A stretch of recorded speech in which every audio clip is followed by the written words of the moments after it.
Hey y'all, welcome to Kamira's Kitchen. Now, if you've been watching this channel, you all know I love some chicken, and I definitely love chicken thighs. They are so affordable, they're such a staple, and they can be prepared in so many different ways. Today, I'm going to be showing you how to do an Old Bay honey corn, potato, and sausage skillet.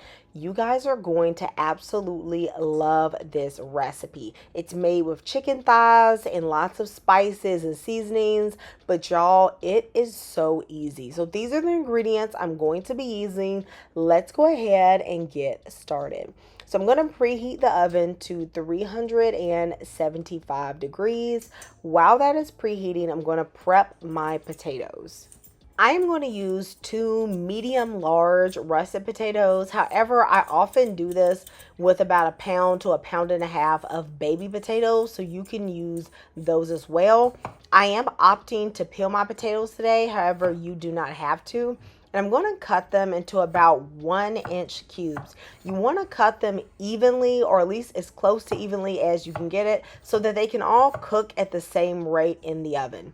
After I have prepped my potatoes, I'm going to place them in some water so that they do not go brown while I am prepping the rest of the ingredients.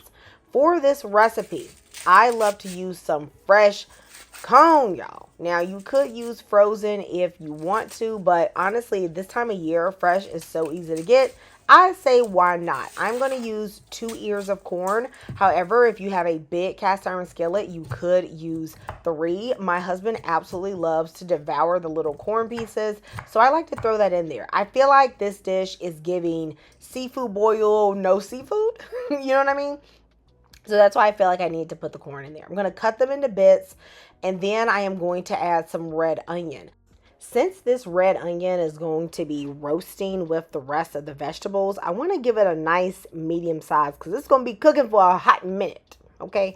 I'm only going to be using 2 of the sausages out of that pack. I'm going to save the rest for another recipe. However, feel free to use as many sausages as your family likes. And my husband loves to eat the sausage, so I pretty much gave him all of the sausage.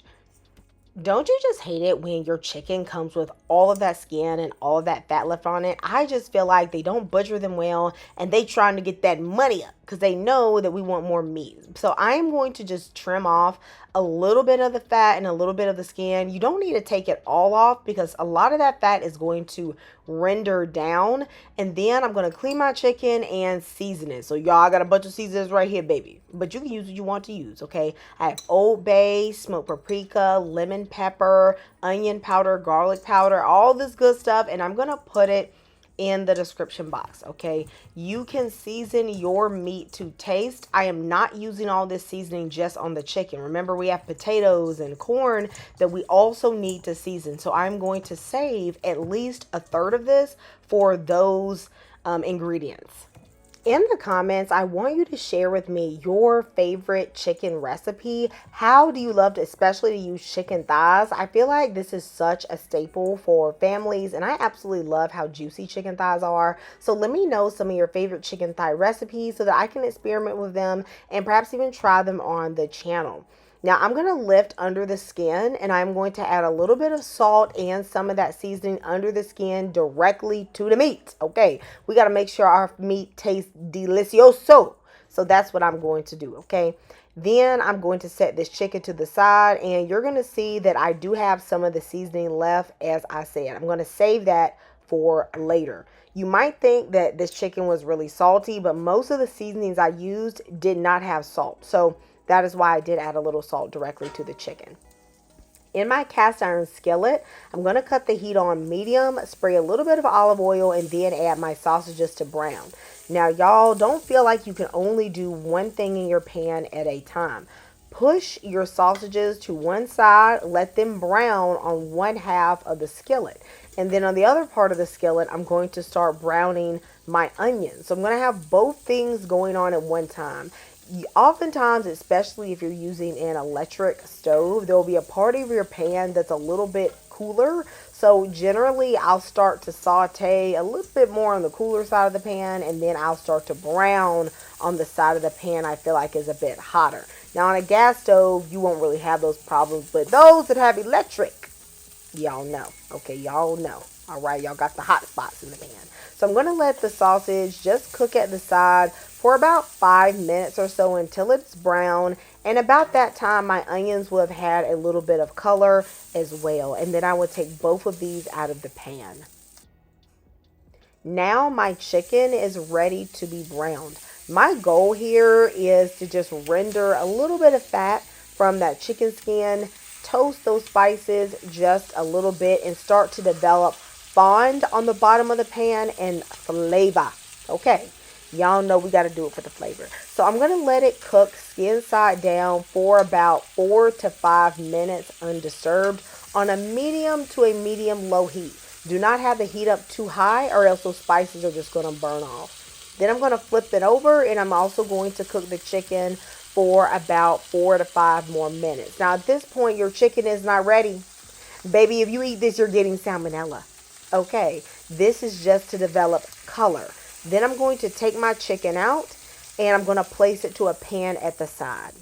Now that we have so many spices in the pan, it's very important at this stage to make sure you do not crank up the heat too high. So what I like to do is scrape the bits off the bottom of the pan. Then I go ahead and add in my potatoes. That's going to cool the pan down just a little bit. I'm going to make sure I keep the temperature on a medium low. All I'm doing right now is browning the potatoes and letting them soak up those spices, soak up some of that delicious chicken fat. And I actually don't turn it that much. I turn it a little bit. I let it sit for about a minute or two, and then I go and flip it again. That way I can get a brown color. So when it starts to look like this, it's going to take about 5 to maybe 6 minutes. That's when I'm going to add some of my seasoning. So you're going to see me periodically add some of the leftover seasoning in bits just to make sure everything is flavored in layers. If you just wait to put in all your seasonings at once, you're going to realize that your food tastes bland, okay? And you're going to wonder why, and it's because you're not seasoning in layers. I'm also going to put in some fresh thyme. You can use dried thyme if you want, but that fresh just hits differently. I'm going to add in that corn, and again, add more seasonings as you go just to make sure everything is well coated. I have cut off the eye right now because at this point everything has pretty much warmed up to my liking, so I don't even need the eye on anymore. Distribute the onions and the sausage around the pan as you wish. Then add the rest of your seasonings. I am going to, of course, put in those chicken juices. That has tons of flavor, and that little liquid at the bottom is also going to help the potatoes cook and our vegetables not burn while, we're waiting for that chicken to release juices. I'm going to add my chicken around my skillet just right on top of my veggies. What's going to happen is as this cooks, it's just going to drip all those spicings and flavorings all the way down. Just so I can get a little bit more of a pan sauce, I'm going to put about half of a cup or so of water in the bottom of the skillet. I just ran it around that marination bowl, and I'm just going to add that water. I'm going to place this in the oven at 375 degrees, uncovered, for about 40 to 45 minutes. You just want to check it. While the chicken is cooking, I want to prepare a green side dish to go with this. I feel like, there's a lot of starch, and baby, you gotta have a non-starchy vegetable. In my wok, I'm going to add a little bit of water, and I'm going to steam some green beans for about 3 to 4 minutes, just until they are bright green, but definitely still have texture. You don't want them to be super soft. Then I'm going to put in 1 zucchini and 1 squash that I have chopped, as well as some chopped red onion. At this point, most of the water has evaporated while I was steaming the green beans. And I'm not going to add more water because the squash and zucchini will release some water on their own. I've added a little bit of olive oil and this Morton's seasoned salt. Now, if you don't have this, just do salt, pepper, garlic powder, onion powder. I just like to keep it really simple and fresh on my vegetables. I'm also going to put in a little bit of butter and some thyme, and I'm going to cook this until the squash has a slight brownness on them. I don't want them to be very char, but I also don't want them to be really mushy. So I don't cook them for too long.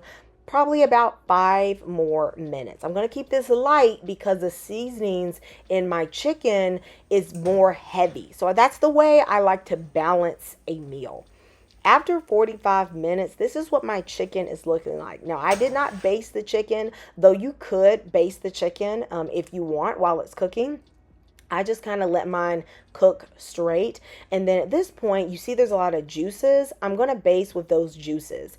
And then I'm going to take about a tablespoon to 2 tablespoons of honey, and I'm going to brush that over the chicken. That is going to give the chicken skin a deliciously sweet flavor, but not overwhelmingly sweet. I don't like super sweet meat. It just adds a little compliment to all the Old Bay. Y'all, this meal smells so good. We have a delicious 1 skillet Old Bay honey, sausage, potato, and corn meal that I paired with some delicious seasonal vegetables. This chicken is juicy. It's packed full of flavor, and I just love eating that chicken skin. I want y'all to see this chicken. Let me know how many pieces of chicken thighs y'all could eat. And when you just pair it with that seasoned potato, you have the perfect bite. Now, my hubby loved that corn, so he went in and tore that up. And I want you to let me know in the comments, what would you tear up first in this meal? I know you guys are going to love this recipe. I'll see you next time. Goodbye and God bless.